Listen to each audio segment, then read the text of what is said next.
Merci.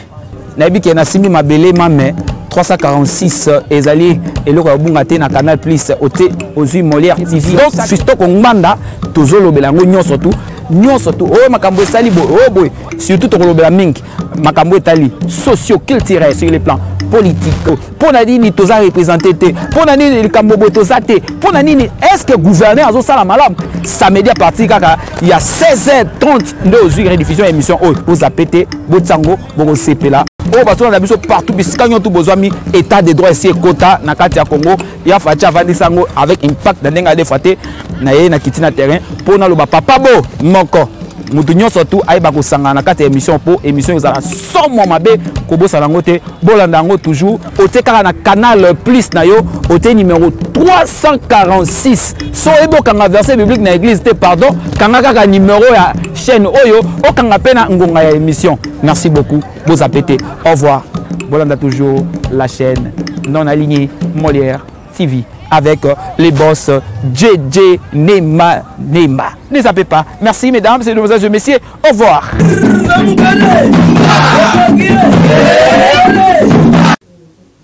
un réel plaisir de vous savoir nombreux dans plusieurs postes téléviseurs éparpillés dans le monde en train de suivre cette émission Écho de la province qui est présentée par votre humble serviteur Fiston Mbanda. Aujourd'hui, nous allons recevoir celui qu'on appelle le gouverneur de la province de la Mongala qui répond au nom de M.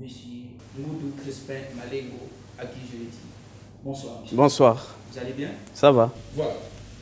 À l'entrée de jeu, mesdames et messieurs, vous connaissez bien notre émission. Nous allons essayer un peu de s'exprimer à l'Ingala pour la meilleure émission de tout le monde. Et avec ceux-là qui sont dans des coins et des recoins, qui puissent écouter et qui puissent participer ensemble avec nous dans cette émission. Voilà. Tout ça toujours dans le gouverneur. Et oui, madame, dans cette émission. M'attendez dans le Voilà. Gouverneur, les lois, celui qui a habité, n'a posé moi déjà. Et bonne santé à province. C'est la province de Mongala et Zotelema. Na habité za etumba makasi. Mais za etumba onga mako na ndima yango, pe population ya Mongala ba pesa ngai confiance et longo na ba député. En tout cas na moi misala ndenge to sito bandi.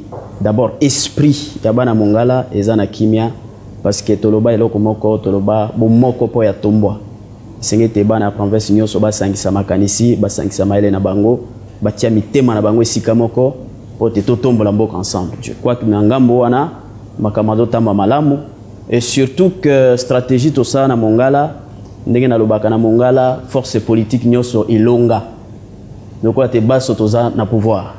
FCC baza na 4 ministres na bango, Lamuka baza na 3, Cash baza na 2 ministres et société civile baza na ministre. Moko lingo ko baso to za ensemble po te to lukandenge ni ya côté misamboka. Pe misala mizo salema. Tosito bandaki misala nzela lisala bomba cantonage Manuel Salemaki avec 13 superviseurs et plus ou moins 300 personnes automeki ko relier nzela wana totike na pont moko esengeli peto salango sur place na ville ya lisala tosito bandi misala ebele avenue du camp tozo sa musala to relier ba bisika ebele to sali 8 puits de rétention pona ko kangama ipo érosion continuité to sali avenue de la mission tozo ko bana yango pe collecteur et avenue du port. Puis Kalamingi était toujours lancé cantonage Manuel Nanzela ya Bosso Mandi pour na korelie biso na nord Ubangi. Bongandanga na uta ko sala tournée na sisi yango et puis kuna pe misala mize utambo wa malamu penza na kanisi tengambo wana bomoni ngai sanza misato na bougete parce que nazaki concentré pour na kolandela moi misala auto sito bandaki. Donc santé à province de malamu. Voilà, santé à province eza malamu qui gouverneur et la province de Mongala parce que tout est vraiment à vice-président de l'Assemblée provinciale à Nord-Ubangi, M. Achille Congo Ouda, tout est mais la population de Mongala va bien dissoudre, qui va le piquer, non? Écho de la province sur Molière Télévision, chaîne non alignée, ceux qui moyens d'aller pour le Kabou et la biso gouverneur la biso. Parce que le gouverneur la biso il faut aller.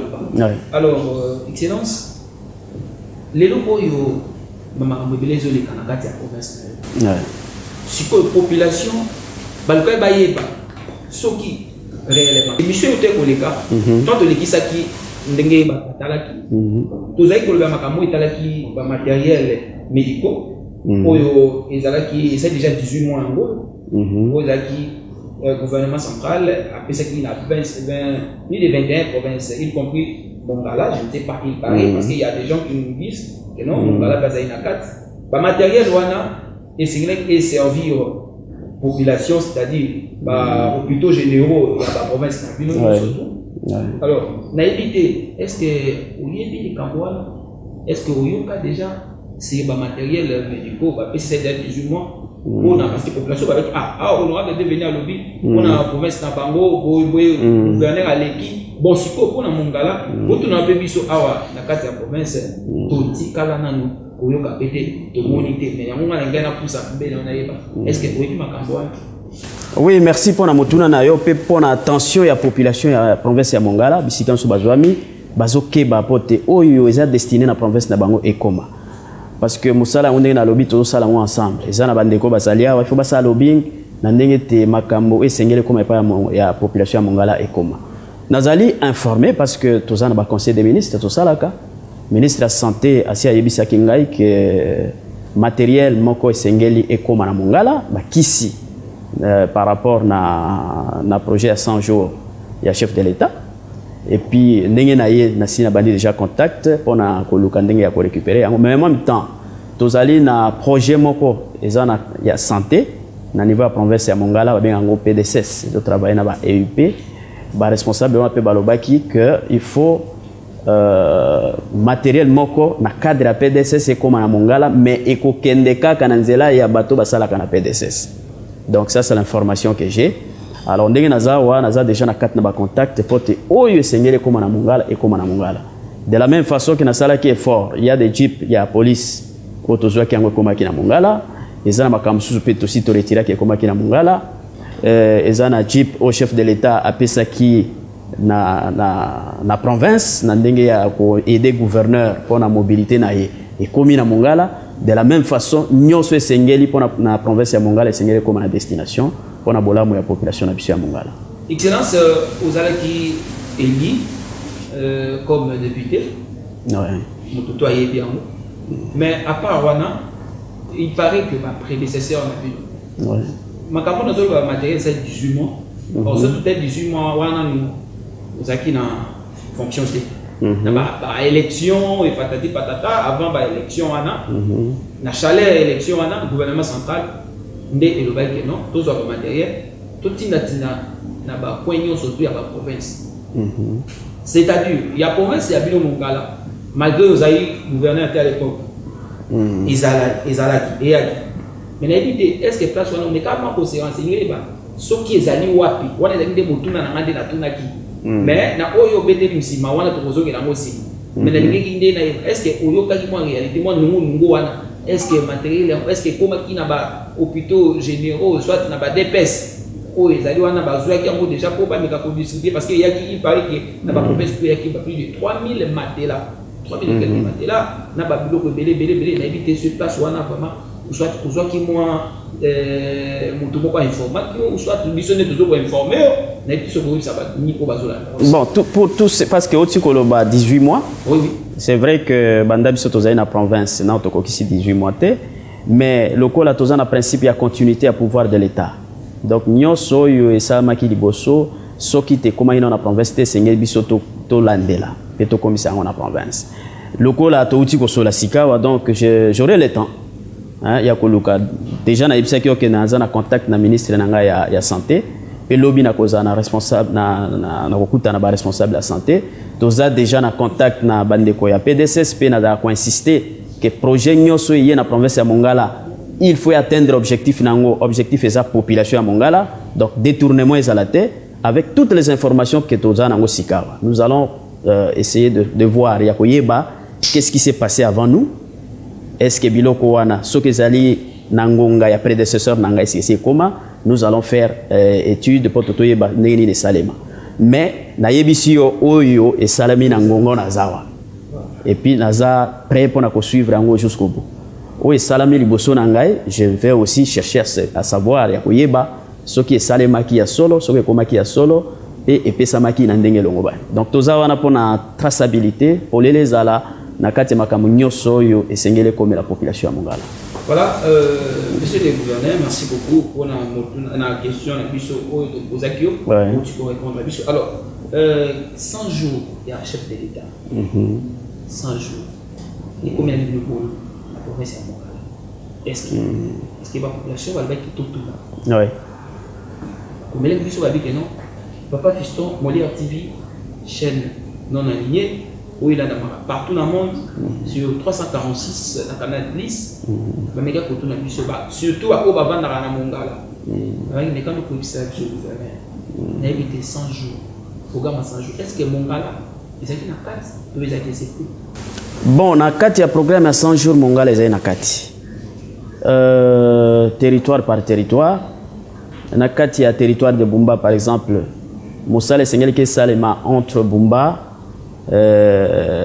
Kobongisa place où beba ki makasi nzela.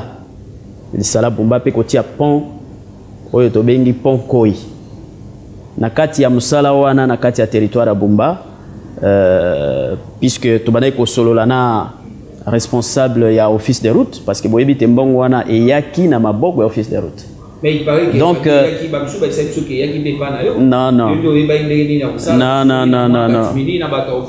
non botuna bo s'informer partout botuna bande ko office de route parce que ngainde motuna kendaki potena zo tableau na niveau ta on a moni que ça traîne parce que naza responsable de la province so ki mbongo epesa pour la province il faut ça la misalo epesa meli yango pour la province. Donc, ngai ndi moto na kende qui est pas responsable de l'office de route pour te apesa ngai tableau.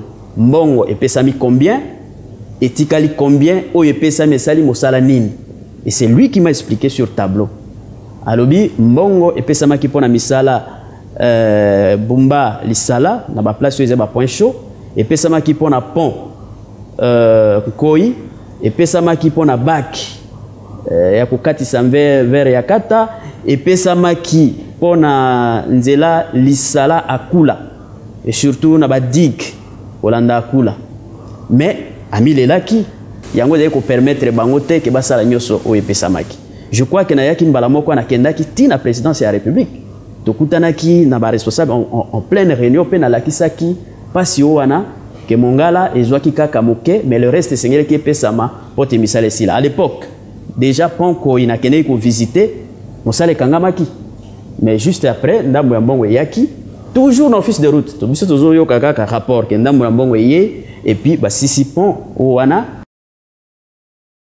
là ba réussir à malamuté. Et ça j'ai oui, nani responsable office de route à Ebisa Kingai que d'abord ba matériel eza sur place il fallait bazo matériel musika ba kayas ba moellon faut bazo yango musika et puis basala qui yango pendant la pluie. Et ça là que bazo sala entre tambour les obuka ils n'ont pas réussi ça. Et j'ai fait ce rapport na sali rapport nanga écrit on a cotisa qui pona kolakisa moi quelques avancées au office de route et sali mais on a remarqué que belé ya makambo esengele ke sali mais salimité. Et le rapport a été fait na hiérarchie pour te baïba comment est-ce que mosala ne salimi. Mais population à Mongala est toujours na étiquette na pour ça parce que là comment est très important. Mongala lelo ils ont constitué blocage en matière d'infrastructure na ba province yo seza pembe na biso. Pourquoi? Parce que projet Pro Route 1 ezwa ebongisa nzela banda zongo te yakula c'est-à-dire Sud-Ubangi. Dans zone Sud-Ubangi. Ah, te yakula et sauter Mongala et ke ko banda na bunduki na bazuele na suka ya Mongala te kisangani.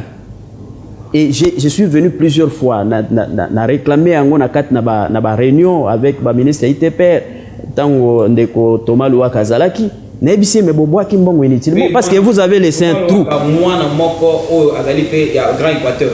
Voilà. Alors vous sautez vous tiki trou na kat ça veut dire mosala bosali à gauche et à droite bosali ezana tinate parce que vous n'avez pas pu relier alors que wana ezali route nationale numéro 6. Donc les loyaux soki na ba démarche yo sala et puis ndenge même na budget voté soki nzela wana salemi bazo permettre ko relier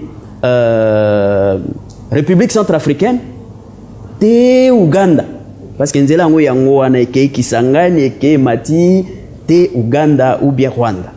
Alors essayez vraiment que tokeba pona place wana na ndenge te salem. Na kati ya programme ya chef de l'État kanisa ki yango mais juste ndamu. Mais ce que salami mobimba kozala avantage monene pona ya on a lobai que nous bloquons les autres. Ba province mosusu nord Ubangi pote aya sur le fleuve. Il doit passer par la Mongala. Sud Ubangi la même chose. Alors essayez vraiment que banzia na biso et ça les mapote to permettre que ba mosusu ba émerger dans cadre de développement. Merci excellence, c'est 100% et ça les salami. Ah ouais. Ce qui tombe à terme, il y a un pourcentage de compter. Vous avez combien de pourcentage? Oui, salami. Moi, je parlerai de 30%, hein, 30 ou 40%. Merci beaucoup. Ah oui. Mesdames et messieurs, vous avez compris, dès que l'excellence à haute global, nous sommes toujours dans l'émission de l'émission. C'est pour nous permettre la bataille, surtout au gouverneur, il y a Adali Moko, il y a un gouverneur, la carte de la République démocratique du Congo. Donc, il y a des gens qui ont Bumba, na yali Gimba, Baglo, Bongo, Bokomela Biso, na Mindonga, Bokomeli Biso, Tokangaki, moi, Bakongo, ya Babisika Yango. Alors, Namoni, vous expliquer la population de la Excellence, les locaux, la terre, il y a une société, la mauvaise terre. Ce que le temps dans Mongala, nous avons combien de sociétés? Parce que le but autant trop, c'est nos populations. C'est nos populations. Autant de Bima, ça va le bim. Ok, nous zonga, ok, oui. Bien à eux et pas selon des populations de Balobi. On a un côté à tout. Babi bien à gouverner la mission ça qui atika la mission validé. C'est-à-dire soit qui pas en zongi, pas à Kinaka, pas. Alors, mais quand on tourne la mission, Balobi est bela sala retomber. Mais en gros, les années. Et on est capable de ça sur la carte province vous en avez combien de soucis? Oui, merci Mingindeko. Je crois que les lots allaient dans un monde moderne. Et puis qu'on gérer toute une province où ils allaient n'a plus de 3 millions d'habitants. Et ils allaient kamokete. Il faut qu'on fungwama. D'abord, il faut qu'on vende l'image à la province, à Libanda, baye ba province. Baye ba possibilité d'investissement dans la province. Et là, quand on a kinga ina bima yango wana. Pona koluka ba investisseur, koluka ba ndeko ba senge ba ya na kati ya province. Je crois que lelo kala mingi te bazaki na ngai boko bazaki na ngai na kati na bino ba mona kinga na zo solo là avec un sud-africain oza mondele place na utaki oyo soki zaki makambo ya coronavirus yote asi alingasi akoma parce qu'azali un grand investisseur Piazza Moto ce fut un ministre des Affaires étrangères il y a la République sud-africaine. Et puis, Tokomi presque comme des amis, il tient Yakoya na Mongala pour nous soutenir. Non seulement yé, Tozali na ba projet belé Tosali avec les gens na Libanda. Je crois cordon ya bureau na coordination à Zawana, ceux qui tola kisi ba contact nyoso tozui. Na souka ya année parce que la première année a été l'année des contacts. Na sala message na la population à Mongala na loba année 2020 ezali année ya ba grande réalisation. Parce que naïba qui après les contacts nde bambuma ekobanda kokweya la province ya Mongala. Ukoki le leto katelanga même idée la président de la République. Au katelanga le même jour pe obuka mbuma na yo li le même jour. Non. La loi de la patience s'impose à tout le monde. Pezali mobeko moko naturel.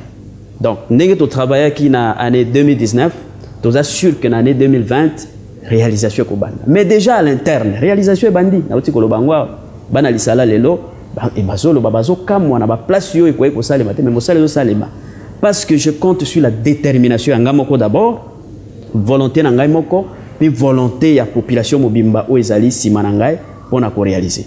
Sur place pona voler ya mibale ya motuna na yo. J'ai toujours dit ata tozo kende ko luka ailleurs bato po ba ya ko investir, il faut na to battre là-bas tozana ba. Nous avons des investisseurs. Et à tout moment, on a écouté que rôle nabiso. Donc l'État est allé à protéger bino, à sécuriser bino. Pour que ceux qui bino pour prospérer par nabiso, rayonnement, il y a mossa nabino que cette population nabiso se retrouver. Puis ba taxe pour que foute pas nabiso permettre nabiso tout ça misala. nous avons la chance. Na kati ya province ya Mongala, il y a plus de 6 grandes sociétés. Toza na société de culture, ezali na Bosonzo peza na Binga. Tozali na Forabola, ezali, tozali na Booming Green, ezali, tozali na ba monsieur Kanté ba do exploiter EVA, tozali na Feronia na Yali Gimba. Donc nous avons Msusu Mike, Vodacom et les autres qui sont là. Donc, mais Mafuta Yali Gimba. Et puis une grande société avec un grand investissement. Mais ce que nous avons trouvé, pour trouver qu'il y a quelque chose qui ne va pas, il fallait commencer par mettre de l'ordre. Pour ceux qui ont reconstruire Moka, il faut tirer dans molongo. Tokuta kite ba société wana ezaki suko croire na province te. Ko croire na ba autorité provinciale te. Bazalaki ko tia mitema na bango chez des individus. Oh bazali lokola parapluie na bango ko protéger bango quelque part. Et puis et mesana ka bongo te ba responsable ba autorité provinciale ba kende ko landaka bango sima. Ndenge na Kinshasa boena kende ko lukaka bango pour avoir quelque chose. Je me suis dit pas question, photo tia molongo. Il ne s'agit pas de moi, il s'agit de la province. Et c'est une société où nous pédagogiquement bango ya ko comprendre que c'est la province ne ko battre la bango pe bango ba sengel ba pesa mbongo na province pour ça misala. C'est comme ça que nous avons été un peu durs na début, mais pédagogie na biso ya aboutir parce que toutes ces sociétés parce que excellence nous sommes en ndeko ngozo ko mema biso place wana. Oui. Ngolo ba ke mbongo kanyaka ibande ko kota na posha ba bazui sali na kata ba société wana batu bazalaki na C ya ba société wana pour que ba taxe ya l'état ba futate pour que ba bloc belé ba futate mais yosko yo nimo ye au développement. Ce que je voudrais dire c'est ceci. J'ai simplement voulu y ma société dans une certaine pédagogie y importance de la province. Ce qui la société est commis entêté. Je ne peux pas directement dire que ça peut aussi être entêtement de la société. Il n'y a pas eu forcément ils sont en train d'exploiter dans une province. Il faut que sa province soit. Nous avons pensé que la société union et reconnaître valeur de la province. Au lieu que Lukaka Bango, même si bango ba pesa yango na kati ya chef lieu ya province où ils en a banque. Sur base ya mbongo ekoti na banque, province ko sambisa nango. Et je crois que là, tu vas aboutir à quelque chose parce que les sociétés ont aujourd'hui compris. Et nous sommes prêts à les défendre, à les sécuriser pour que ça soit un bon. Voilà. Excellence, vous êtes prêts à sécuriser la population a à faire il y a 50 000 $. Oui. 50 000 $. Ouais. Nous sommes là, donc nous écoutons. Dans la société Moko Booming. Booming. Les alliés société Moko, ça va manger Green, patati, patata. Alors, il paraît que va subir rigueur la loi. C'est-à-dire, nous avons une longue banité. Quand vous s'imposez, pour les prédécesseurs, nous avons des populations à l'objet. Place la population va tourner au bouton. Mais parmi sous bazolo baké, oui, baman de pesa. Pe bafuta kindamu parce que bazaki na ba nyongo ya l'état ya belé. Mais ba pesa ki mwanda. Oui. Est-ce que ndambo wana excellence et ça limite pour population ba limba mon clair. Pour ba mon eloko boy et pesa mi au mona. Nous sommes tous les 100 jours et projet 100 jours et les chefs de l'État. Au bigo et quand on a 4 projets 100 jours chef de l'État, mais nous réalité, non réalité, dans l'étude de faisabilité, est-ce que nous pouvons et ça n'y servir aux populations? Oui, Ndeko, d'accord pour répondre bon, bateau fan de paiement en militaire peuvent se faire des idées. Je crois que mon gars là, bazoye bangay malem. Plus, réellement, qu'est-ce que je veux pour la province? Et comment est-ce que toujours Lukaku Koma? Et c'est pas facile. na makambo etali Booming Green parce que olobi pone loko wana Booming Green à un certain moment Desgermo na benga ki Desgermo na bi bo pesa na nonga to komi na fin de l'année fona za na tableau ya ba société nyonso ya ba nyongo Desgermo ba memelinga nyongo ya Booming Green direction ya recette ya Mongala. Ça c'est notre structure technique.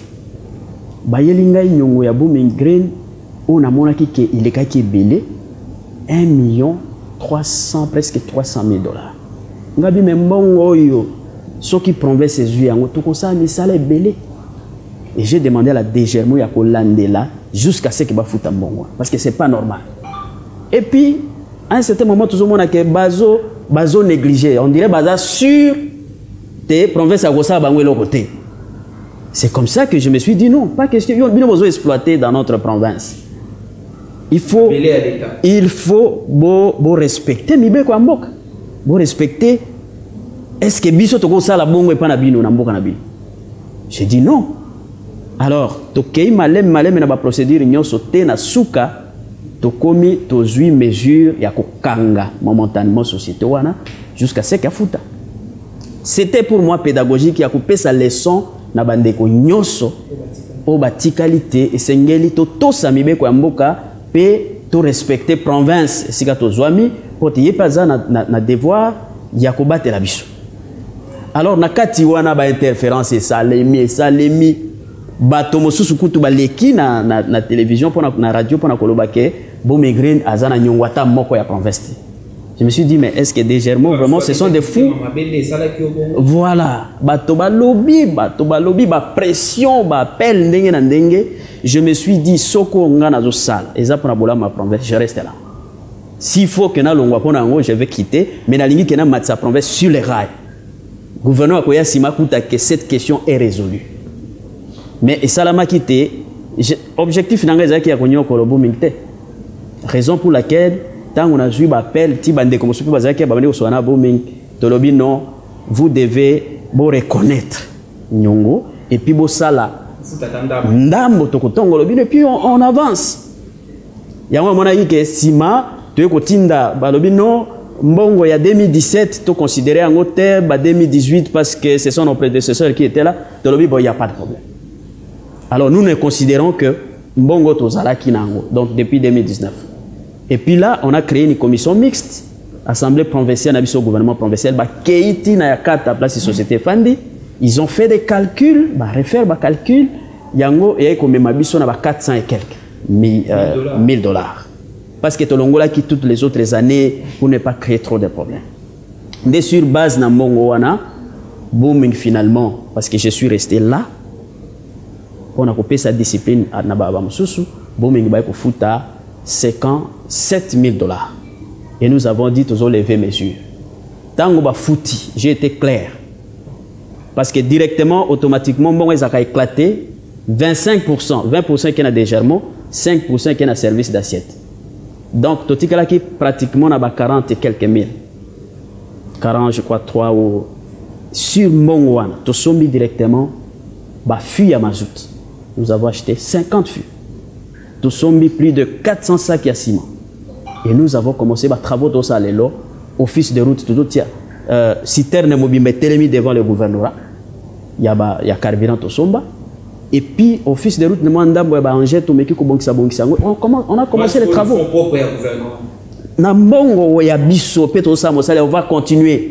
Bato bazobeta tembe o wana parce que o tozo lukande yango wana moi moke ozo monana tozo tiango na mosala pe mosala ezo mona. C'est ça. Donc eloko tozo senga aussi na ba nyonso batikale moi moke ozo pesama bo pesa parce que mboka ils en a besoin etambola et kende liboso na bandeko mosusu oyo parce que un jour na salle émission na bi mais moi je ne comprends pas que loko eza pembe il y a des gens bazomona que ça mutani. Il y a des gens qui voient que ça rouge. Est-ce que bazobe la miso ou bien bazo na ko? Il y a que ces deux choses. Ou bien bazo na ko ou bien bazo malade ba qui ne peut soigner au miso. Et je crois que c'est la même situation sur les Kambo ya Booming ozaï clair. J'ai été étonné à comment bana mongala les plus intelligents bazo défendre bazo le bano Booming za na nyongo mon côté. Mais aujourd'hui, je crois que tu as gardé une bonne relation à Booming. Dernièrement, population Balinga qui va barricader Nzela, nous sommes partis comme province pour soutenir Booming. Booming est géré par Balinga. Ce sont, je crois, nos frères chinois, Bango déjà responsables, mais ils sont ensemble là. Bango de gérer la société. Nayakata. Merci beaucoup. Pour l'équipe de Moko, les téléspectateurs, il y a l'émission, la grande émission que vous aimez beaucoup, Écho de province, gouverner à Mongala. Vous continuez parce qu'il est là, notre invité, à Yéné pour Nabana Mongala, parce que vous m'avez appelé la question Nabino Nabaki Nakoku Danaï.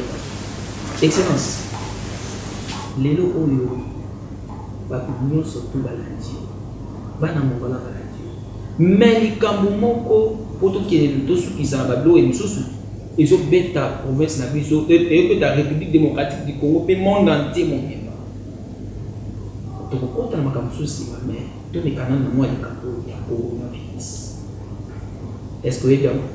Très bien. Ils ont existé vraiment. Oui. Voilà. Comment ils ont existé?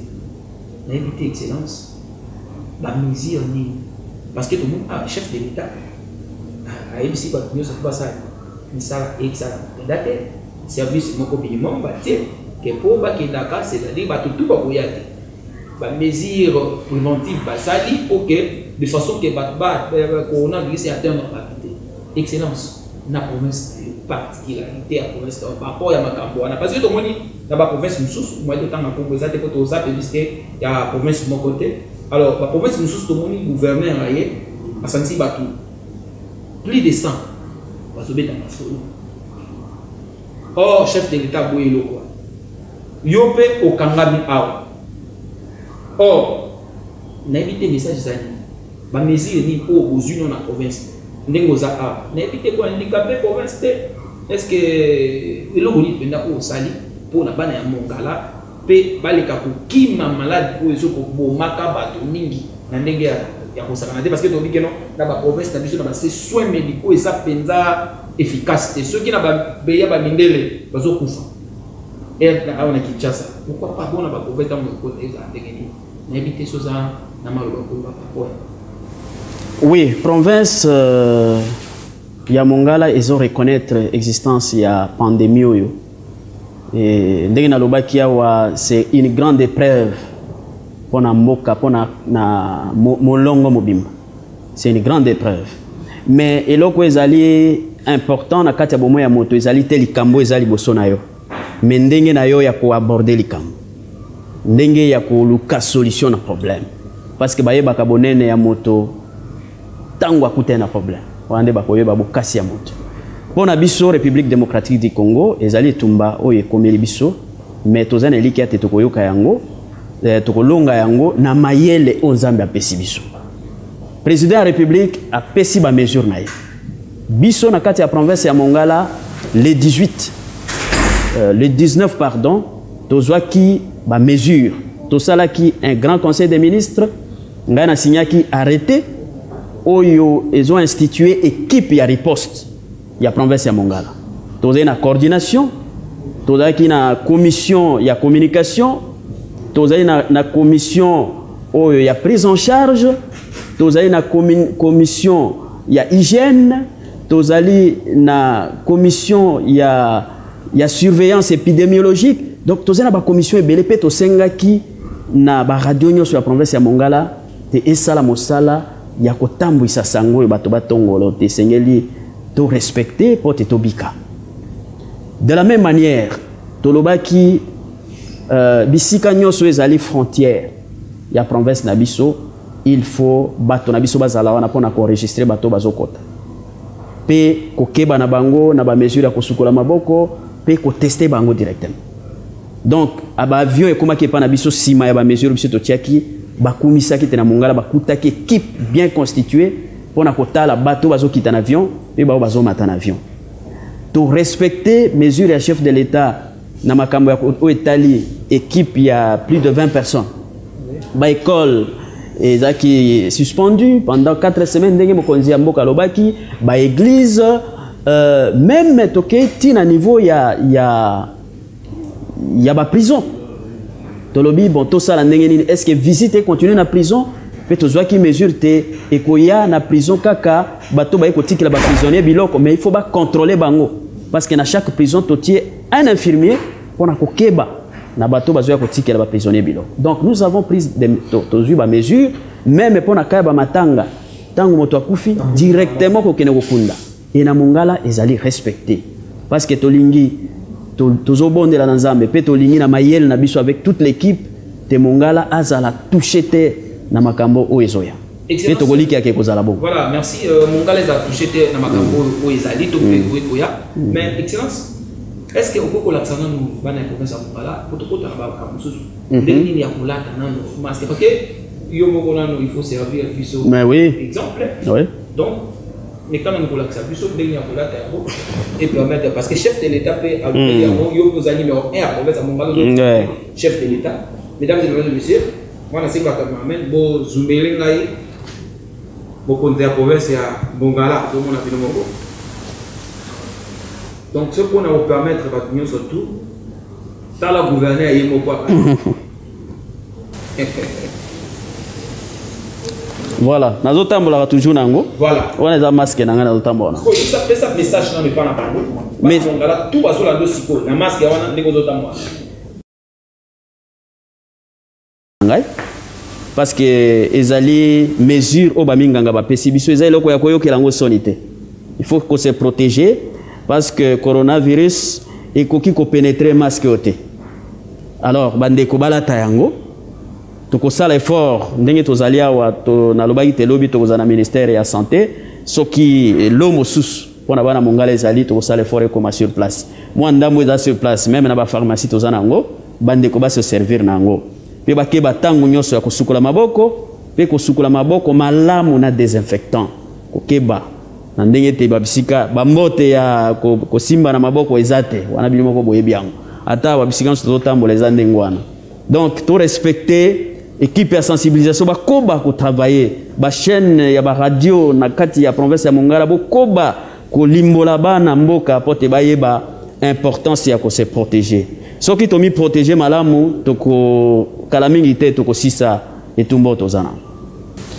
Voilà ba au bord et bimate na état d'urgence au chef de l'État zui o eloko boye mambo etangi na mai et ça la maté na éviter est-ce que message est soko le bango parce que population bino so talibe na ba Mongala ba o ba itizaka ba biloko wana basala ka boye mambo etalini pona wana yo boye ça yo beta moi c'était wana pour population yo bazolanda yo ba meka koyo ka yo pe à part wana tango aussi ça toujours ko tanayo face à la vérité pour les oui toujours continuer ko sensibiliser bana Mongala par rapport na d'abord toujours ba mesure pour na ba limite à province mais na kati ya province il faut que bana ba mesure oyo ko permettre que contamination ça les maté tolobaki déjà nombre à bateaux faisait à la moins de 20 et puis distance il faut que bana distance plus ou moins 2 mètres il y a distance pour na ko permettre que loko wana tango ezobima pour na moto azana ngo ezo moto mosulte omi batela po batela moninga waza pembeni nayo la même chose est pour na ba orbor pour na ba tukutuku pour na ba mituka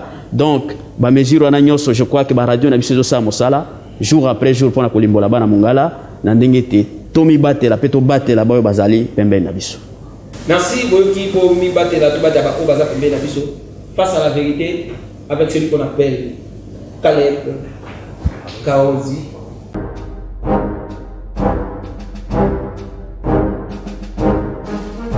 Face à la vérité, excellence. Oui, ndeko. Est-ce que pour la vérité? Vérité les Nzambe yemoko. Vérité ezali pelo qu'on a lingaka mingi. Il y a la vérité totale, mais il y a aussi des parcelles de vérité dans la grande vérité. Na habité surtout qu'il y a des parcelles de vérité ou bien dans vérité en tant que globalité. Ok. Voilà. Excellence, qui représente un monsieur Botaki et pas ah oui. Il est qui auprès de vous? Botaki, c'est mon frère. C'est un député national élu il y a Bongandanga, Nakati à province Nanga. Et au-delà de cela, c'est un ami parce que tous les sont au petit séminaire.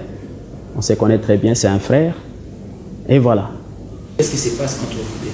Parce que Toyoki, le Kouanezo Mata, et il paraît que le population peut douter. Makamo est une assemblée provinciale. Et comme il y a un cas, basa la main le gomo ko ko ya na mai na éviter et aller bitumba na to yuna est-ce que vous collaborez kakito est-ce que relation na bilo bozana moka na les intégrés. Oui, merci pour na motuna wana. C'est vrai que nande kobotaki le nano to soanate, to lobana mabete. C'est vrai aussi que dans le monde politique, la relation tozaka nango il y a des années et nous avons évolué. Tozala qui ensemble au petit séminaire, c'est plusieurs années après, motona moto a évolué, mais je crois qu'il y a des principes. Il y a des valeurs que nous devons retenir dans l'éducation yostozwa. Mais en même temps, aujourd'hui, il y a des gens, nous sommes des leaders. Il y a des gens qui sont derrière lui. Il y a des flatteurs. Il y a une information. Il y a des gens qui lui disent la vérité. Il y a des gens aussi derrière moi. Mais je crois qu'à un certain moment, il y a une façon de voir une chose. Mais il y a un thème contre. Moi, je crois à la valeur de l'amitié et de la fraternité. Mais je crois aussi en la vérité. À un certain moment, dans notre façon de voir une chose. Mais je crois que l'essentiel en tant que leader, c'est d'être responsable, de savoir que nous avons des gens qui nous écoutent. Et que l'on dans le sens de la construction de notre société et non dans le sens de la destruction. Parce que quand un leader parle, ça engage des gens, des milliers de personnes. Et ça peut déclencher, ceux qui sont des leaders, mis engagés dans des choses, dans l'irresponsabilité. Et c'est ce sens-là, je crois que mon frère le sait. Et en tant que leader, nous devons faire un effort de toujours nous dire des vérités. Même place sur Makanise Kesani, mais aussi tout faire un effort d'être responsable pour reconstituer l'harmonie dans la province qui est la nôtre. Merci beaucoup pour la vie, Excellence Néazoloba. Mais Excellence, est-ce que vous avez déjà les canis? Oui. Il y a nos animaux en province. Oui. Vous avez des mais pourquoi est-ce que vous citez seulement son nom? Parce que province de Mongala est élu et belé. Nous avons un total, il y a 12 élus. Nous avons des sénateurs. L'essentiel, c'est de travailler en synergie. Excellence, pourquoi vous avez tout Oyo? Parce qu'il y a une divergence, il y a une idée. Non, il y a Mongala. Message, vous avez numéro 1. Nous avons toujours. Parce que les gens ont alors, au Baramon Mingi, ceux qui vous ont mis, Mongala est ok, message à l'écouter. Au bout de ça, on a parlé sur ensemble tout. Oui, je le dis, Penazo Zongelango. Dans ma émission, Belén Alobara, que l'amour, c'est la puissance des puissances. Même attendre que vous avez un ndakunayo, soko lingiye, pour dominer force à kindokinayo. Donc, l'amour, c'est la puissance des puissances parce que c'est Dieu lui-même. Ce qui te lingi te mo cannabis province nabiso téléma. Il faut la fonder sur l'amour. Mais l'amour ne signifie pas que bino sobozaka likansimoko. Nous devons aussi être démocrates. Parce qu'il faut voyez si aujourd'hui l'Europe est élément, c'est sur base il y a dialectique, il y a Hegel. La dialectique c'est la confrontation, il y a Makanis. Négatif, négatif, négatif, positif. Bimisi, négatif, mosus, créer un positif, mosus. Et c'est comme ça que le monde avance. Donc, tous les démocrates, na niveau Mongala, Makanis ko kesana, mais bon dekwezala, bolingwezala, moto na moto, apeso akoko pesa, comme Makanis, comme même, bande ko pe bazana mbongo ebele na Mongala bazali, peuvent soutenir la Mongala dans ses combats. Ba pesa nyos, ba pesa ba relation na bango.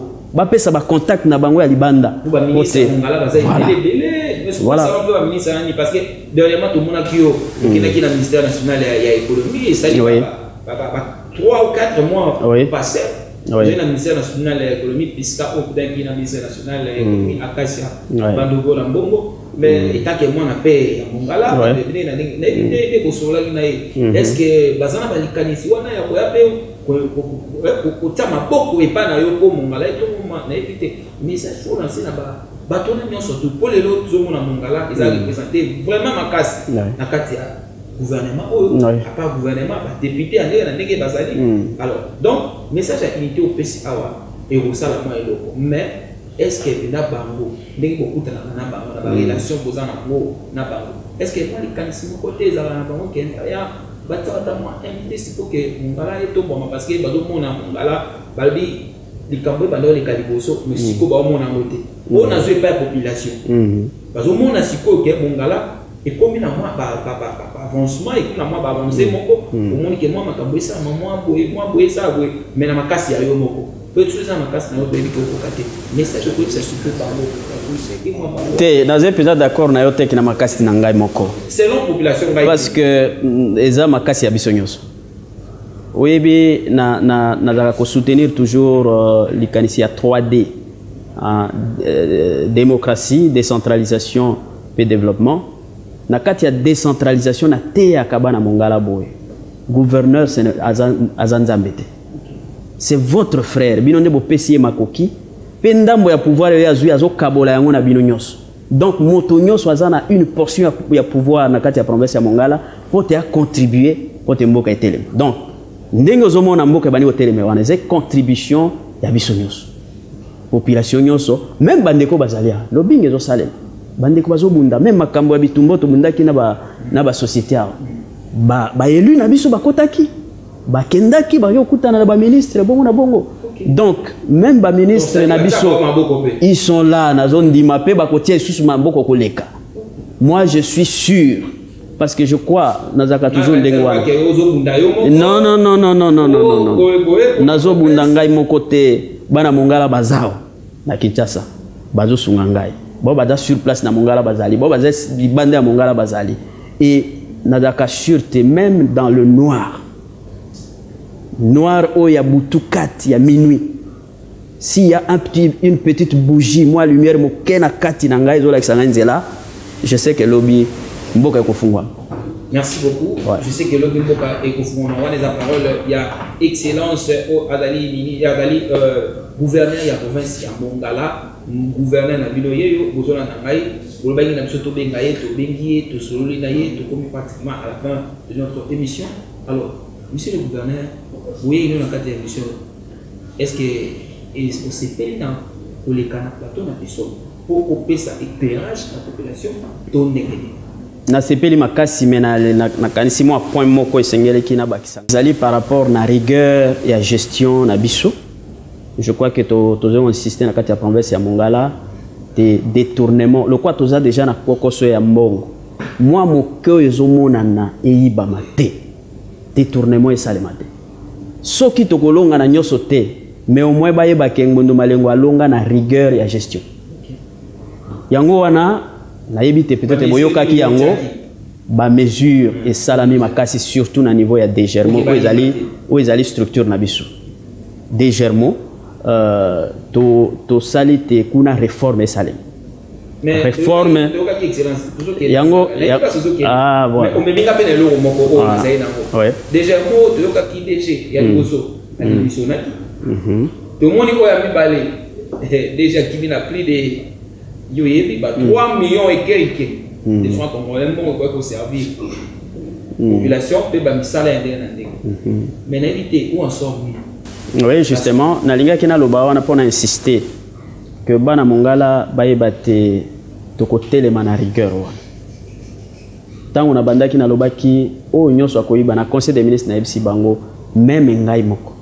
Na kati ya cabinet na ngai moi mon cœur kokota il faut ça misala. Il faut baso toza la prêt à se sacrifier pour te ça la quelque chose.